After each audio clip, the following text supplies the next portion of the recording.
की वाणी चल रही थी उड़ीसा में 2-5-6 की, और रिकॉर्ड चला था भोलेनाथ से निराला कोई और नहीं। और पहले पेज के मध्यांश में बात चल रही थी ऊंच से ऊंच परमात्मा है। क्या परम पिता नहीं कहा, ऊंच से ऊंच परमात्मा है, परम पिता नहीं। क्यों? वो तो आत्माओं का पिता है, बिंदु बिंदु आत्माओं का। उसके ऊंच और नीच होने का सवाल नहीं है।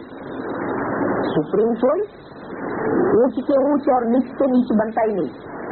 कौन बनता है? परम पिता के साथ जो दूसरा टाइटल लगा हुआ है परमात्मा। परम पिता पहले, परमात्मा बाद में, फिर पहले शंकर, बाद में बाप, पहले दादा, बाद में। तो जैसे बाप दादा है, फिर शंकर है, ऐसे ही परम पिता परमात्मा। तो यहाँ किसकी बात हो रही है? परमात्मा की बात हो रही है। कैसी आत्मा? परमात्मा मना जीरो पार्टधारी आत्मा। आत्माओं के बीच में जो ऊंच से ऊंच पार्ट बजाने वाली आत्मा है, उसके लिए बोला है ऊंच से ऊंच परमात्मा है। उसके लिए ऊंच से ऊंच कह सकते हैं। उनको शिवाय नमः कहते हैं।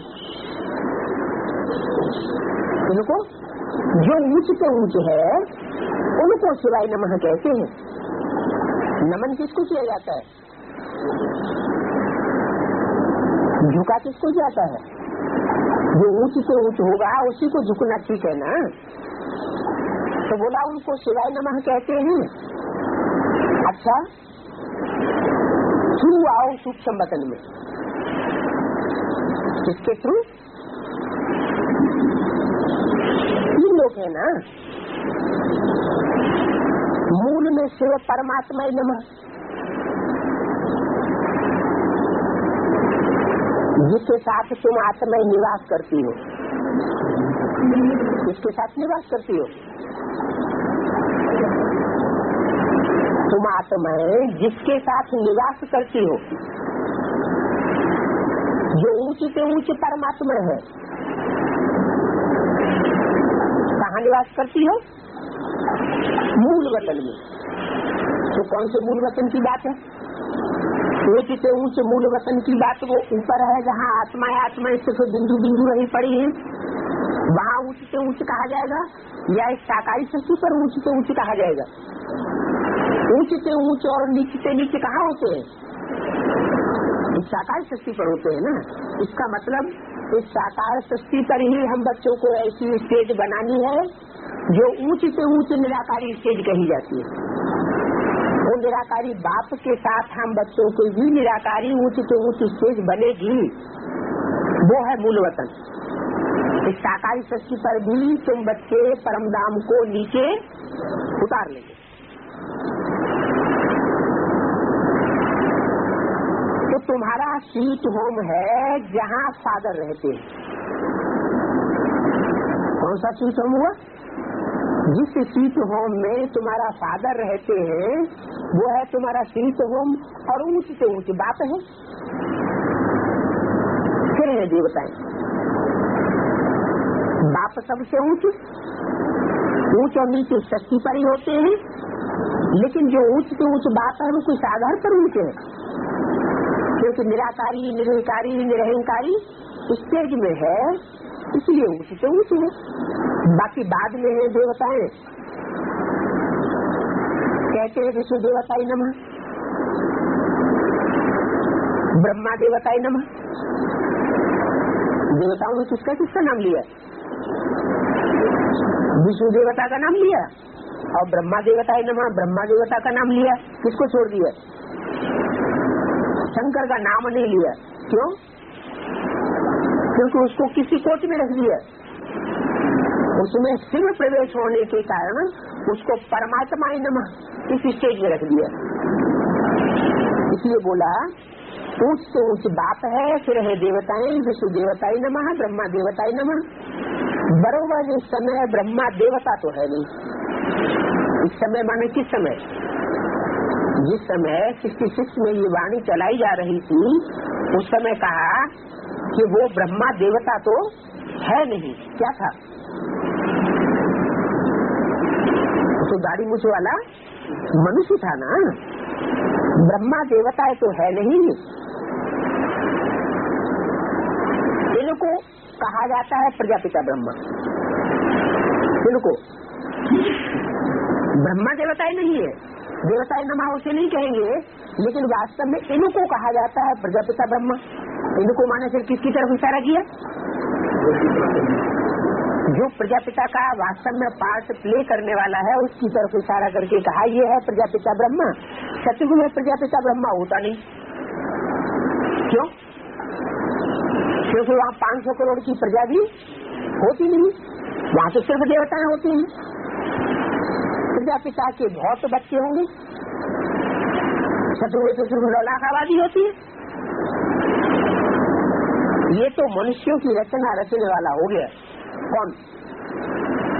प्रजापिता। मनुष्यों की रचना माने मनुष्यों की संख्या कितनी है?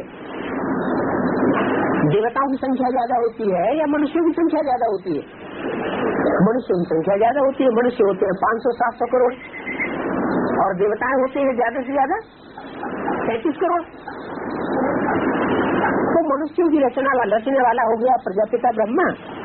ऐसे नहीं शिव बाबा मनुष्यों की रचना रचते हैं।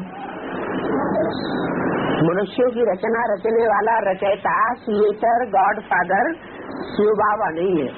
कौन है? मनुष्यों की रचना रचने वाला रचयिता क्रिएटर गॉड फादर शिव बाबा नहीं है तो कौन है? प्रजापिता ब्रह्मा है। ऐसे नहीं शिव बाबा मनुष्यों की रचना रचते हैं, उनके शालिग्राम बच्चे तो हैं ही है। प्रजा मनुष्यों को कहा जाता है, आत्माओं को प्रजा नहीं कहा जाता है। क्या? प्रजा प्रकट रूपेण जा माने जन्म लेने वाले, जिनका जन्म प्रकट रूप से होता है। तो प्रजापिता से जो संतान पैदा होती है वो ज्ञान के आधार पर पैदाइश होती है। जैसे दुनिया में साधारण रीति संतान पैदा होती है मनुष्यों की, वैसे तो होती नहीं। तो प्रकट रूप से संतान पैदा होने की वजह से उनको कहते हैं आत्माओं की प्रजा नहीं कहेंगे, मनुष्यों की प्रजा। 550 करोड़ आत्माएं हैं। प्रजापिता साकार है, वो आकारी सूक्ष्म वतनवासी हो नहीं सकता। शरीर का रचयिता है प्रजापिता ब्रह्मा। प्रजापिता है तो सब प्रजा हुई ना। क्या? प्रजापिता जब इस सृष्टि पर मौजूद है तो सब माने कितने? जो भी 500-700 करोड़ मनुष्य हैं वो सब उसकी प्रजा हो गई। बाप बड़ा होता है, बाबा उससे नीचे होता है। ठीक है का? ग्रैंडफादर बड़ा होता है कि बाप बड़ा होता है?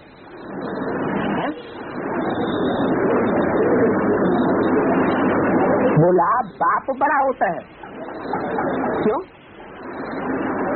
बाबा उससे नीचे। ऐसे क्यों कह दिया? बाबा नीचे क्यों और बाप बड़ा क्यों बता दिया? बच्चों को वर्षा किससे मिलता है? बाप से ही तो वर्षा मिलता है। भले दादा का वर्षा दादे का या बाबा का वर्षा मिलता है, लेकिन मिलता किससे है? बाप से मिलता है। इसलिए जिससे प्राप्ति होती है उसको बड़ा कह दिए। बाप बड़ा होता है, बाबा उनसे नीचे है। बाप दादा द्वारा बच्चों को ये नाली सुनाई रही है। किसके द्वारा? बाप दादा द्वारा बच्चों को नाली सुनाए रहे हैं। इनको कहा जाता है गॉडली नॉलेज। गाड है नाली सुन, उनका गायन करते हैं। उनका कह के दूर क्यों किया? जो नॉलेजफुल गॉड फादर है उनका गायन करते हैं कि वो ज्ञान का सागर है उसको दूर क्यों कर दिया उनका? इसलिए दूर कर दिया कि वो पाठ उस समय, जिस समय ये वाणी 66 में चल रही थी, वो पाठ उस समय मौजूद नहीं था। इसलिए बोला उनका गायन ये करते हैं तो जरूर कोई होकर के गए होंगे। गाड ज्ञान सागर है, जरूर पहले था और किसी को ज्ञान दिया तो होगा ना। जब ज्ञान सागर से सर्व की सदगति हुई थी तब ज्ञान दिया। सतयुग में दुर्गति नहीं होती है क्या? दुर्गति कहाँ होती है? सत्य युग में होती है या झूठ युग में होती है? झूठ खंड में दुर्गति होती है या सत्य खंड सतयुग में दुर्गति होती है? झूठ खंड में दुर्गति होती है, जिसे कहते हैं कलयुग। कल्प के संगम युग ही बाप आकर सदगति देते हैं, न सतयुग में देते हैं और न कलयुग में देते हैं। कहाँ देते हैं? जब दोनों युगों का मेल होता है तो उस कल्प के संगम युग में बाप आकर सदगति करते हैं। तुम बच्चे जानते हो ना, ये वो ही बाबा है जिससे कल पहले वर्षा हमने लिया था।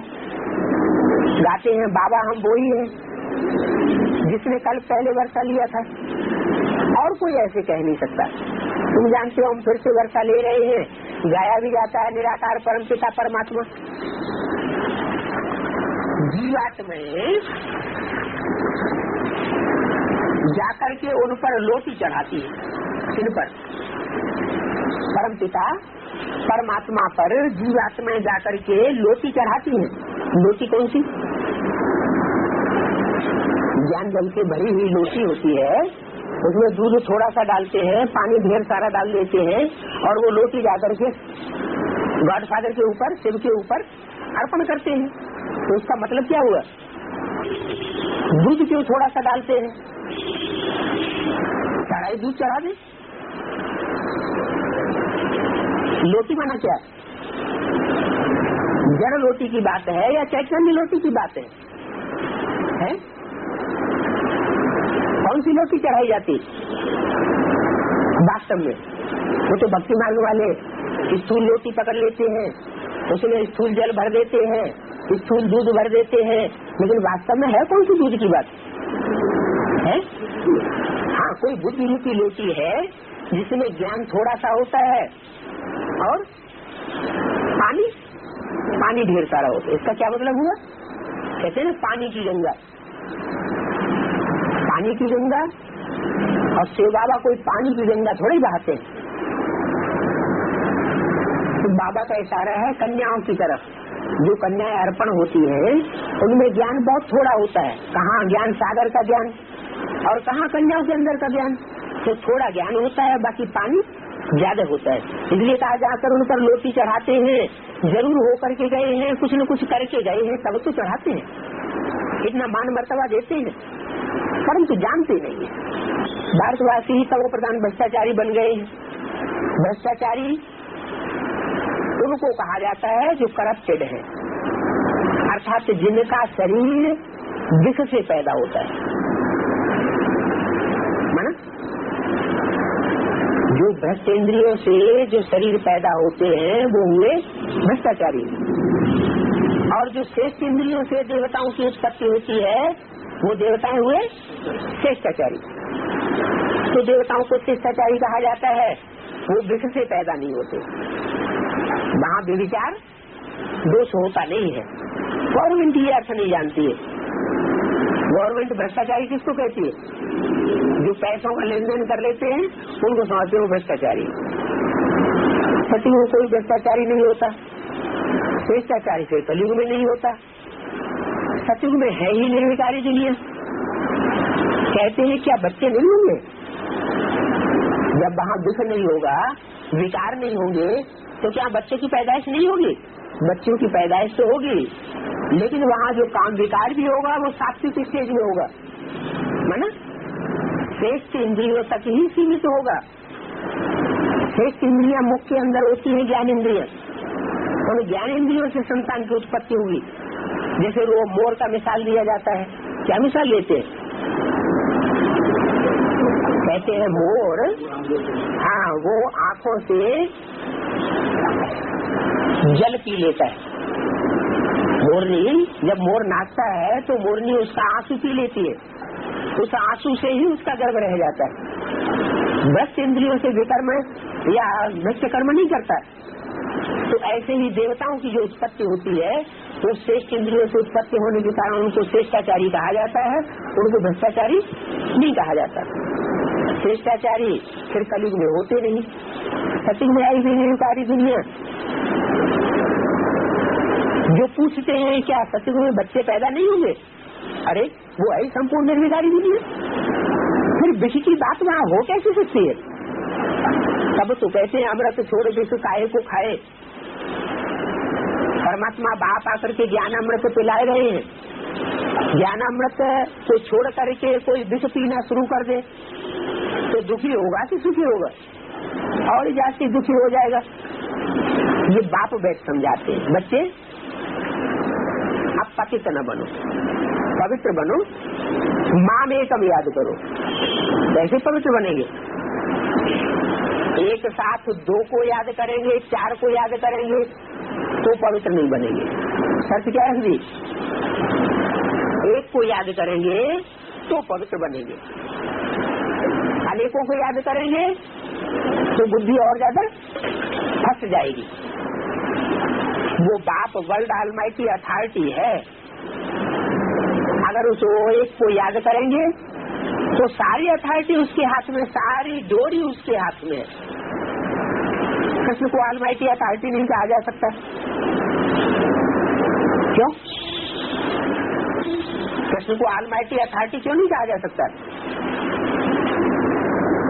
क्योंकि कृष्ण तो सतयुग में बच्चा बनकर के पैदा होगा। वो तो 9 लाख मनुष्य आत्माओं के ऊपर जिन्हें देवता कहा जाता है उनके ऊपर राजाई करेगा। ऑलमाइटी अथॉरिटी तो उसे कहा जाए तो 500 करोड़ की सारी मनुष्य शक्ति के ऊपर राजाई करता है। कृष्ण तो रचना है और वो बाप है रचयिता। किसका रचयिता? नई सृष्टि का रचयिता है, सारी नई सृष्टि बना देता है, सब पतितों को पावन बनाए देता है। सर्वशक्तिवान बाप ही आकर के पावन बनाते हैं, ऐसे नहीं कि कृष्ण की सोल आकर के पावन बनाती है। भारत को सदगति मिलती है, दूसरे देशों में ऐसे नहीं कहा कि दूसरे देशों में भगवान आते हैं और वहाँ आकर के दूसरे देशवासियों को सदगति देते हैं। क्या कहा? भारत में ही भगवान आते हैं और भारत में ही सदगति देते हैं, दूसरे देशों को क्यों छोड़ दिया? कोई कारण होगा, क्या कारण होगा? दूसरे देशों को छोड़ देने का कारण मुख्य ये हुआ कि दूसरे देशों में प्योरिटी को उतना महत्व नहीं देते और भारत में प्योरिटी को महत्व ज्यादा दिया जाता है। तो भारत की ही सदगति करते हैं। भारत में थे, सतयुग में भारत ही होता है, उनको ही सच्चिखंड कहा जाता है, माना? जो अफ्रीका है, अमेरिका है और ये ऑस्ट्रेलिया है, यूरोप है, ये कंट्री सतयुग में नहीं होंगे। ये सतयुग जो सतयुग में थे नहीं वो अभी भी सतयुग में नहीं होंगे, जो कलयुग में है वो सतयुग में नहीं होंगे। जो सतयुग में भारत था वो भारत अभी भी है, माना भारत अविनाशी खंड है और दूसरे खंड अविनाशी नहीं है। अविनाशी होने का आधार क्या हुआ कि आज से लेकर के अब तक यहाँ कन्याओं माताओं की प्योरिटी के ऊपर जितना ध्यान दिया जाता है उतना दूसरे देशों में उतना ध्यान नहीं दिया जाता। तो बताया उनको सत्य खंड कहा जाता है। बाबा ट्रुथ है, वो ट्रुथ गॉड फादर सत्य ही बताते हैं। रावण राज्य में तो है ही झूठ बात, झूठ ही झूठ बोलते रहते हैं। बाप आकर सत्य बताते हैं। साधु संत आदि जो अपन को श्री 108 जगत गुरु कहलाते हैं उन जैसे श्रेष्ठ अगर कोई पूछे भगवान जैसा श्रेष्ठ है, गॉड फादर जितना श्रेष्ठ है और कोई हो नहीं सकता। परंतु ये बात समझावे किसको? पंचायती राज्य है, इन बातों को 5 पंच समझ ही नहीं सकते, वो तो रावण राज्य हो गया। राजाओं में फिर भी अथॉरिटी रहती है, क्यों?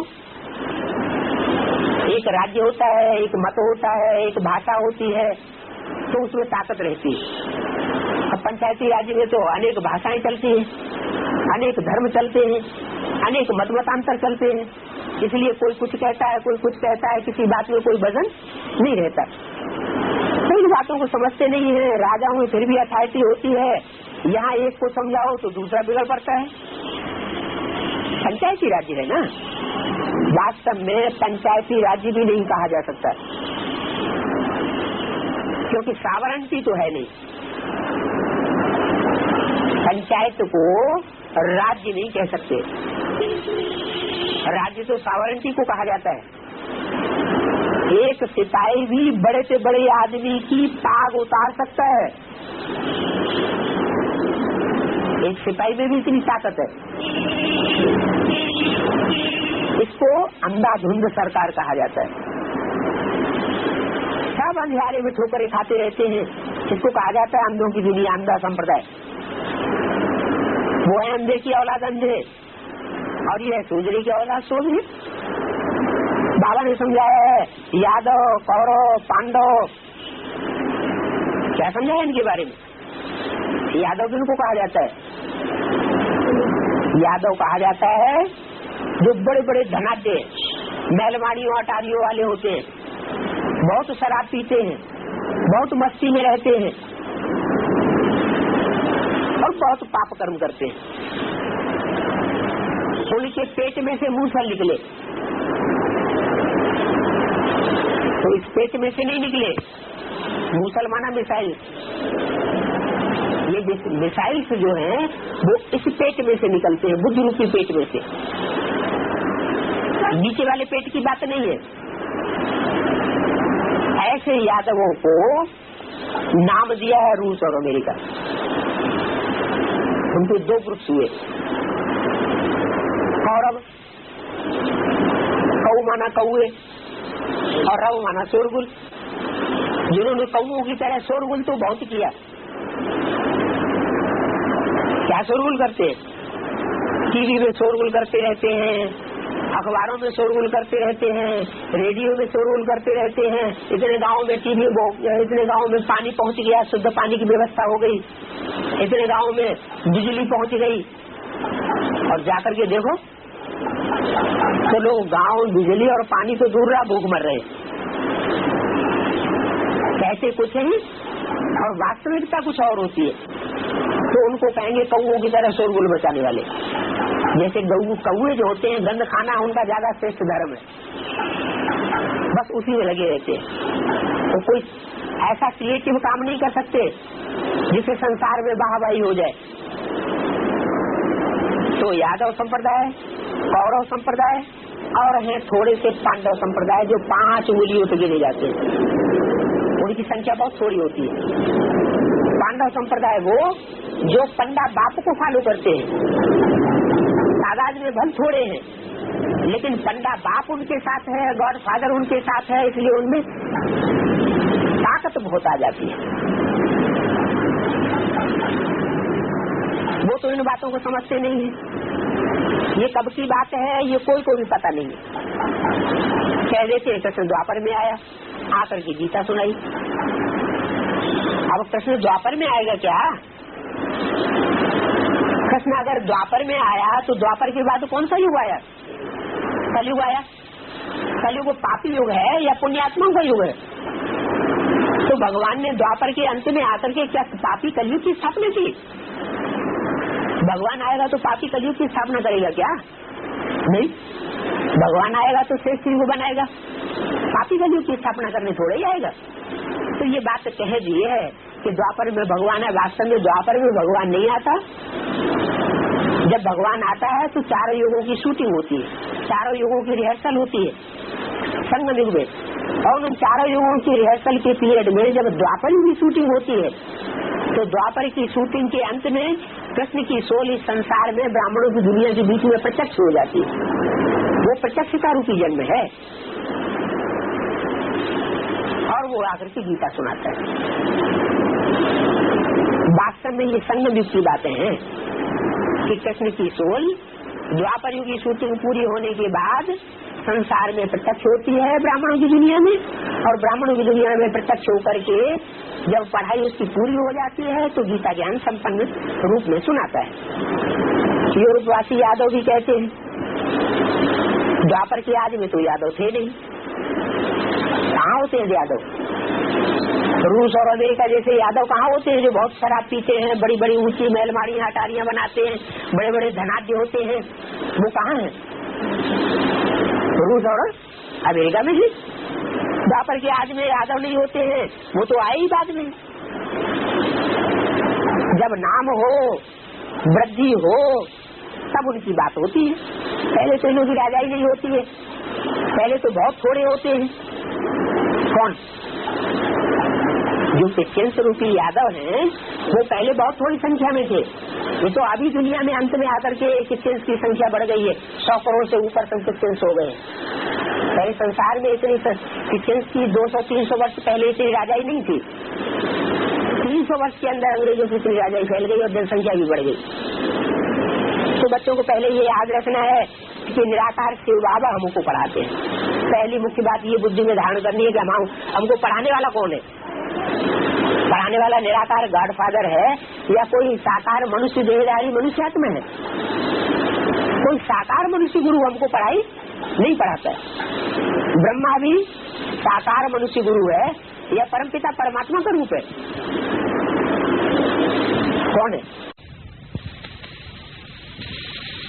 आकर के जो कि पढ़ाते हैं उससे बुद्धि मनन चिंतन मंथन में जाती है और आत्मा का उद्धार होता है। कृष्ण की तो बात हो ही नहीं सकती, कृष्ण गीता का भगवान हो नहीं सकता। गीता का भगवान निराकार परमपिता परमात्मा शिव किसके द्वारा? किसके द्वारा? निराकार परमपिता परमात्मा शिव किसके द्वारा? प्रजापिता ब्रह्मा के द्वारा। जिस प्रजापिता को सारी मनुष्य सृष्टि का प्रजापिता कहा जाता है, तुम आदिदेव है, आदिदेव कहा जाता है। पुरुष है पुराण है, पुराना पुरुष कहा जाता है। उस पुराने से पुराने पुरुष में आकर के परमात्मा शिव आकर के सारा ज्ञान सुनाते।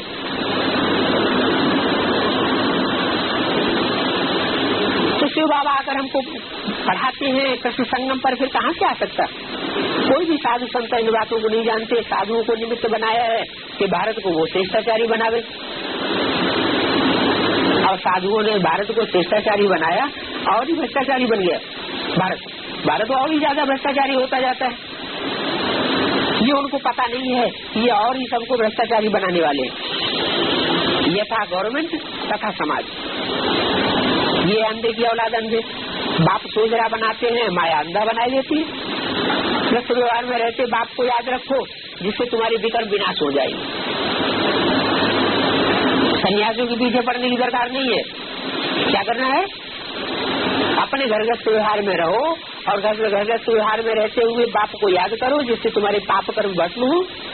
तुम कर्म योगी हो, तुमको कर्म धारा छोड़नी नहीं है। जो धंधाधोरी कर रहे हो वो धंधाधोरी छोड़ने का काम तुम्हारा नहीं है। कर्म करते भी हमें बुद्धि योग बाप के साथ लगाना है। मासूक के सच्चे आसुक तुम बनो। जो बैठ के योग लगाते हैं वो सच्चे आसुक नहीं है। क्या? बैठ के योग लगाने वाले चौकड़ी मार लेते हैं, आसन प्राणायाम चढ़ा लेते हैं, वो सच्चे आसुक नहीं है। सच्चे आसुक तुम हो जो कर्म भी करते रहते हो और अंदर से बाप की याद भी आती रहती है। घर बार तुमको कुछ भी नहीं छोड़ना है। वो सन्यासी क्या करते हैं? घर बार छोड़ देते हैं। अच्छा, बाहर की दुनिया की सन्यासियों की बात छोड़ दो, ब्राह्मणों की दुनिया के सन्यासी क्या करते हैं? जो भी सन्यास आश्रम बनाए बैठे हैं वो अपना घर घाट छोड़ करके बैठे हुए हैं या गृहस्थ आश्रम बना करके बैठे हैं? संन्यास धर्म में कन्वर्ट होकर के बैठे हैं ना। दरबार तुमको कुछ नहीं छोड़ना, गृहस्थ व्यवहार में रहते कमल फूल समान पवित्र बनो। जैसे कमल का फूल होता है कीचड़ में रहता है, तुम भी घरगस्थ व्यवहार की कीचड़ में रहते हुए मन बुद्धि से अपने को उपराम बना के रखो। इस बात में ही बिगड़ पड़ते हैं। क्या घरगस्थ की कीचड़ में रहते हुए कुछ न कुछ कीचड़ के छींटे जब लग जाते हैं तो ज्ञान में बिगड़ पड़ना शुरू हो जाते हैं। अगर वो छींटे हमारे ऊपर न पड़े, माया का वाइल बीच में न लगे, तो हमारे सामने कोई विघ्न आने वाले नहीं है। सब अबलाएं पुकारती हैं, हे बाबा आकर के हमारी रक्षा करो। तुम सब द्रौपदियां हो ना। क्या किसको बोला? तुम सब द्रौपदियां हो ना। ये किसको बोला? पुरुषों को बोला कि कन्या माताओं को बोला है? ये किसको बोला कि तुम सब द्रौपदियां हो? कन्या माताओं के लिए बोला कि तुम सब द्रौपदियां हो। ध्रुवपद है तुम्हारा। क्यों? क्योंकि तुम विकार के लिए पहल तुम नहीं करती हो। जो कन्याएं माताएं हैं वो स्त्री चोला विकार के लिए पहल नहीं करता। विकार के लिए पहल पुरुष करता है या स्त्री चोला करता है? पुरुष विकार के लिए पहल करते हैं, इसलिए उनको दुर्योधन तो शासन बता दिया। तो बोला तुम सब द्रौपदियां हो ना। पतित होने के लिए उनके तीर उतारे जाते हैं, वस्त्र अपहरण किए जाते हैं। तो तुम्हें ऐसे तीर उतारने वाले कोई होते नहीं है, न वहाँ पुकार होती है कि आए शिव बाबा आकर के हमको बचाओ। जब पति से पावन होने का समय आता है तब ही बाप आते हैं, न आगे आते हैं और न पीछे आते हैं। बांधेलियां बहुत पुकारती हैं कि बाबा आकर हमको बचाओ, बाबा हमको ये नगन करते हैं, अब हम क्या करें? तो ये तो ड्रामा में नूद है। क्या नूद है? तो जो भी पूर्व जन्मों के हिसाब किताब हैं वो तो चुकतू करने ही पड़ेंगे। जो भी अबलाएं हैं इस जन्म में, वो पूर्व जन्म में दाढ़ी मूछ वाली पुरुष थी कि नहीं थी? पूर्व जन्म में दाढ़ी मूछ वाली पुरुष तो रही होंगी ना। तो जब उन्होंने पुरुष का चोला धारण किया होगा तो उन्होंने बांधेली बना के नहीं रखा होगा। तो उन्होंने जो अत्याचार किए होंगे उसका बदला सूली से कांटे के रूप में इस समय हो रहा है। इसलिए खुशी खुशी उस हिसाब किताब को पूरा करना चाहिए, हाय गुहार नहीं लगाना चाहिए। ये सब ड्रामा में नूद है। अत्याचार सहन करने पड़ेंगे। किसको? कन्या माताओं को ये पुरुषों के अत्याचार सहन करने पड़े। मार खाती हैं, शिव बाबा को पुकारती रहती हैं, उसमें भी कल्याण है। मार खाने में भी कल्याण क्यों बता दिया? क्योंकि धर्मराज की सजाएं होंगी वो इस मार के मुकाबले कुछ भी उसकी तुलना नहीं की जा सकती। धर्मराज सजाएं तो बहुत कठोर हैं, ये मार तो उतनी कठोर नहीं है। बलिहारी मार की है जो शिव बाबा की तुम याद करती हो। अगर बांधेलियों की ये मार पिटाई होती है तो आइए शिव बाबा याद भी बहुत ज्यादा याद आता है, माताओं को ज्यादा याद आता है। क्यों? क्योंकि जो दुखी होता है उसको भगवान कैसे याद आता है? उन्हों के पाप का घड़ा भरता है, तीनों के पाप का घड़ा भरता है। जो भी पुरुष जबरदस्ती करते हैं, जोर जबरदस्ती करते हैं, बलात्कार करते हैं, तो उनके पाप का घड़ा भर जाता है। जब पाप का घड़ा भरता है तो विनाश भी शुरू हो जाता है। आज में क्या हुआ था? यज्ञ के आज में भी ऐसा हुआ था। कन्या माताओं के ऊपर बहुत जब जुल्म होने लगे तो क्या हुआ था? सन 47 में, 47 में हिंदुस्तान पाकिस्तान का जोर से झगड़ा शुरू हो गया, मारकाट शुरू हो गई, विनाश शुरू हो गया। उस मारकाट में जो भी कन्या माताएं बांधेलियां थी वो सब भाग खड़ी हुई। पुरुषों को पता ही नहीं रहा कि वो कहाँ चली गई। तो उन्होंने पाप का घड़ा भरता है तो विनाश शुरू होगा। दिन प्रतिदिन अत्याचार बहुत होते जाते हैं, कम होते जाते हैं, बढ़ते जाते हैं। अत्याचार बहुत बढ़ते जाते हैं, पाप का घड़ा बढ़ता जाता है। ये स्कूल है, कलप कलप है, ये सब होता ही रहता है। इनको भी दोष नहीं है। पतित असुर लोग बहुत मारते हैं, विकार के लिए बहुत तंग करते हैं। लाचारी हालत में नमन करते हैं। तुम हो अबला, तुम्हारे शरीर में इतनी ताकत नहीं है जो पुरुषों के बलिष्ठ शरीर का मुकाबला कर सको, इसलिए अबला होने के कारण तुमको सहन करना पड़े। तुम कर ही क्या सकती हो? इन पर ही कंस जरासंध शिशुपाल नाम पड़े हैं जो जोर जबरदस्ती करते हैं। ये है ही कंसपुरी। कंस काम कटारी चलाते हैं। ये 5 विकारी आज मध्यंत दुख देते हैं। दुख की भी स्टेजेस होती है, सतो प्रधान दुख, रजो प्रधान दुख, तमो प्रधान दुख। जैसे सुख की स्टेजेस होती है, सतो प्रधान सुख, रजो प्रधान सुख और खींच के लिया हुआ तमो प्रधान सुख। जैसे विकारी सुख भोगे जाते हैं आज की दुनिया में, तो जो जोर जबरदस्ती करके जो सुख लिया जाता है उसको कैसा कहेंगे? तमो प्रधान सुख। तो दुख की भी स्टेजेस होती है। तुम सुख में रहते हो, 3/4 सुख में रहते हो, 3/4 तुम्हारे हिस्से में सुख आता है, दूसरे धर्म वालों के हिस्से में आधा सुख और आधा दुख आता है। सतयुग में तो बहुत सुख है। 2, 5, 65 की मुरली का तीसरा पेज। त्रेता में 2 कलाएं कम हो जाती है, सतयुग में 16 कला संपूर्ण होते हैं, इसलिए सुख जास्ती होता है। पूरा आधा सुख आधा दुख हो जाए फिर तो तुमको कोई फायदा ही नहीं रहेगा। तुमको भगवान पढ़ाता है तो कुछ तो फायदा होना चाहिए, तो क्या विशेष फायदा होता है? जिन आदि सनातन धर्म वालों को भगवान आकर के पढ़ाई पढ़ाते हैं उनको विशेष फायदा किस बात में होता है? उनको 3/4 सुख मिलता है अनेक जन्मों में और 1/4 सिर्फ दुख मिलता है, और दूसरे धर्म वालों को आधा सुख और आधा दुख मिलता है। तुमको 3 हिस्सा सुख रहता है। फिर भक्ति जब तमो प्रधान होती है तब दुख शुरू होता है। भक्ति जब सतो प्रधान द्वापर के आदि में होती है तब भी तुम बहुत सुखी रहते हो। रजो प्रधान भक्ति होती है तब भी तुम्हारा सुख का हिस्सा ज्यादा रहता है। फिर जब तमो प्रधान भक्ति हो जाती है, तमो प्रधान भक्ति माने एक की पूजा नहीं करते, कितनों की करते हैं, अनेकों देवी देवताओं की पूजा करने लग पड़ते हैं, तब दुख शुरू होता है। फिर भक्ति जब तमो प्रधान होती है दुख शुरू होता है। कुमारियों मुआफिक 3-4 बच्चे, हाँ कुमारियों मुआफिक नहीं बोला कुतरियों मुआफिक। जैसे कुत्तिया होती है, कुत्ता फीमेल डॉग, वो 3-4 बच्चे इकट्ठे पैदा कर देता है। ऐसे कुतरियों मुआफिक 3-4 बच्चे इकट्ठे पैदा करते रहते हैं, इतने कामांध हो जाते हैं। अब तुम डाग से गार्ड बन रहे हो, गार्ड के बच्चे बन रहे हो। वो नेचर क्योर की हॉस्पिटल होती है, बाबा की हॉस्पिटल शिव बाबा की यूनिवर्सिटी है, ये यूनिवर्सिटी कम हॉस्पिटल है। इसमें पढ़ाई भी पढ़ाई जाती है और तुमको क्योर भी किया जाता है। तुम पुरुषार्थ से एवर हेल्दी बनते हो, एवर वेल्दी बनते हो। भारत ऐसा था, 150 वर्ष उनकी आयु रहती थी। वो पवित्र थे और बड़े योगी थे। योगियों की उम्र ज्यादा होती है ना। यह पति दुनिया माया ने बिल्कुल ही बुद्धिहीन बना दिया है।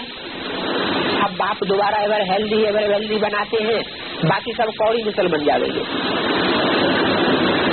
बाकी सब माने कौन? बाप जिनको आकर के एवर हेल्दी बना देते हैं, उनके अलावा जो सारी दुनिया रह जाएगी, जो इस राजयोग को नहीं सीखेगी, उनका असर क्या होगा कि वो एवर हेल्दी नहीं बन सकेंगे, सब कौड़ी मिसल हो जाएंगे। जिनकी दबी रही धूल में, जो इस ईश्वरीय कार्य में लगा देंगे उनकी धूल में नहीं दबेगी।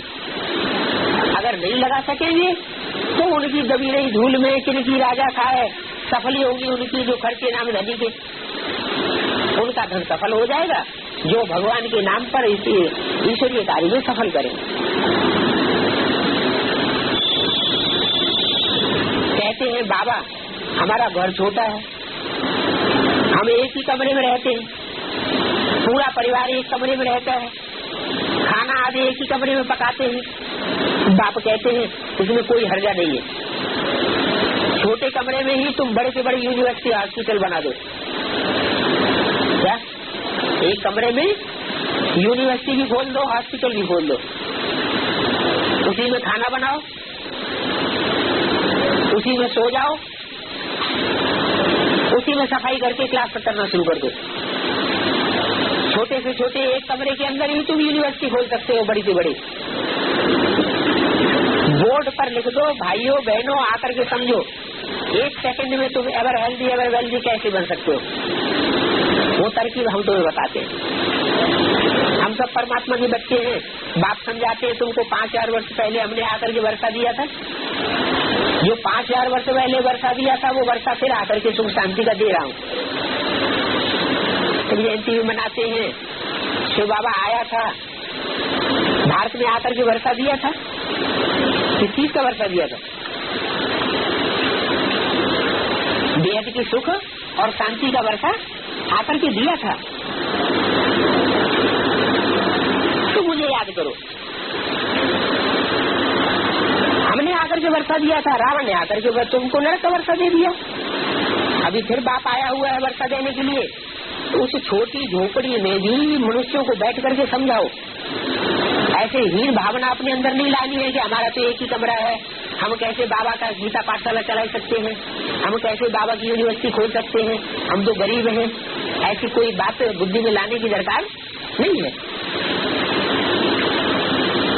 छोटी झोपड़ी में मनुष्यों को बैठ समझा सकते हो।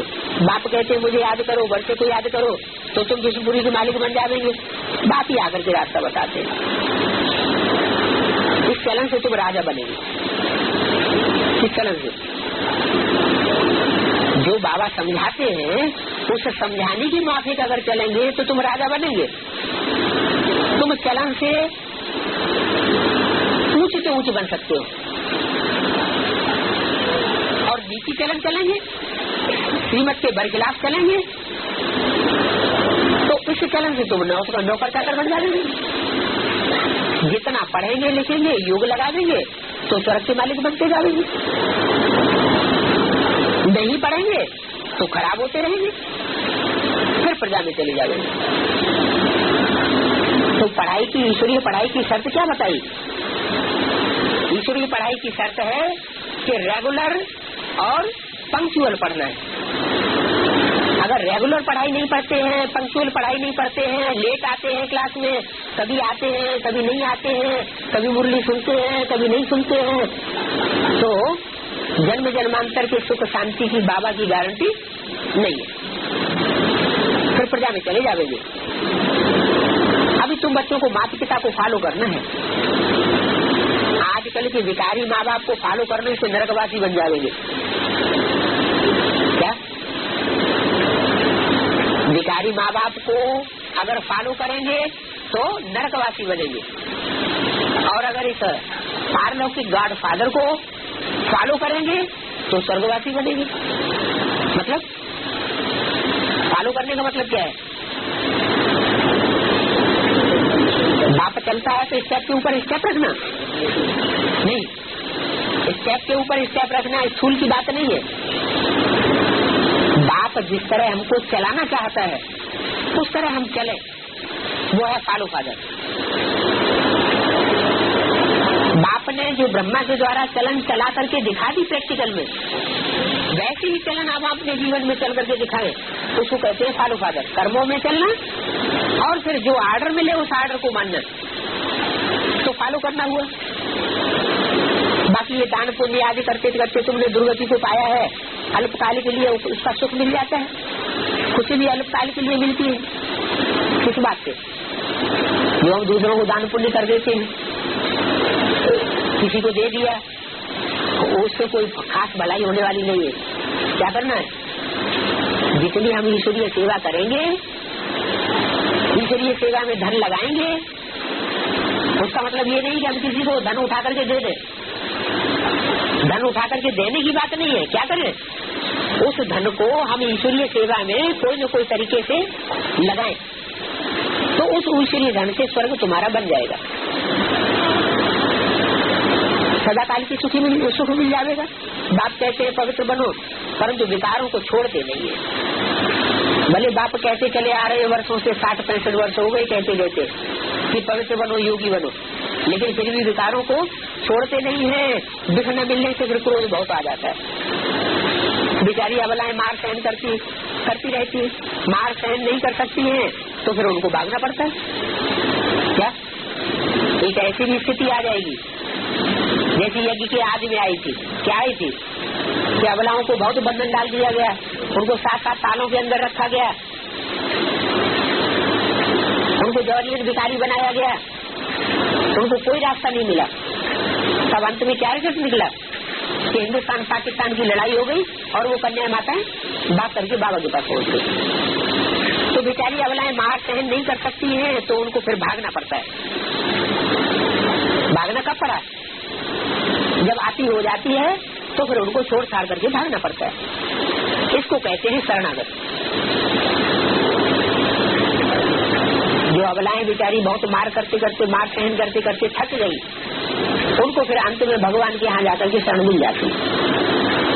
असुरों को भी शरणागत होती है। ईश्वर की शरणागत पाने से वर्षा मिलेगा। तुम अब राम की शरण में आए हो, उनकी मत पर चलने से तुम सदा सुखी बन जाते हो।